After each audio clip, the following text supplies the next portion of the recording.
19 जानेवारी 2025 आज आपण BTC मध्ये 2000 प्लस पॉईंट कॅप्चर केलेले आहेत। सगळ्या गोष्टी टाइम टू टाइम आपण टेलिग्रामवरती अपडेट केलेल्या आहेत। सविस्तर बघणार आहे। पहिल्यांदा आपण टेलिग्रामवरती बघू आपण अपडेट केलेला ट्रेड। या ठिकाणी बघा 2:33 आपण BTC अपडेट केला आणि पहिल्या ट्रेड मध्ये आपल्याला 250 पॉईंटची मूवमेंट बघायला मिळाली।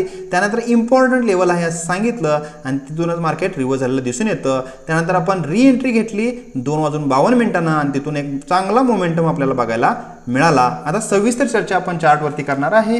या ठिकाणी बघा पहिला ट्रेड घेतला। ट्रेड मध्ये पहिल्यांदा आपल्याला बायर ट्रॅप व्हायल्यात हे लक्षात आल्यानंतर आपण सांगितलं की ती लेवल इम्पॉर्टंट आहे आणि तिथूनच मार्केट डाऊन साइडचा मोमेंटम केलेला दिसून येतं। आता बघा या ठिकाणी आपला बाइंगचा व्ह्यू कन्फर्म होता, पण या ठिकाणी सेलिंग चाललंय म्हणून आपण सेलिंग केलं का तर नाही केलं। आपला व्ह्यू बाइंगचा होता त्यामुळे आपण या ठिकाणी बाइंगच केलं आणि एक चांगला मोमेंटम आपण कॅप्चर करण्याचा प्रयत्न केला। आता या ठिकाणी बघा जी लाईन आपण पहिल्या ट्रेडला ड्रॉ केली त्या ठिकाणीच मार्केट आलं तर या ठिकाणी करेक्शन करण्याचा प्रयत्न केलं, म्हणजे ती एक इम्पॉर्टंट लेवल होती ते समजणं गरजेचं आहे। आता बघा मार्केटमध्ये दुसरी गोष्ट, मार्केटला देताना किती द्यायचं आणि घेताना किती घ्यायचं हे लक्षात असणं गरजेचं आहे। या ठिकाणी बघा आपला छोटा SL होता 200 पॉईंटचा आणि त्याच्या बदल्यात आपण 2000 पॉईंट कॅप्चर केलेले आहेत, म्हणजे 1:10 आपल्याला बघायला मिळालेलं आहे। अशाच नवनवीन गोष्टीसाठी तुम्ही आपल्या चॅनलला फॉलो करू शकताय।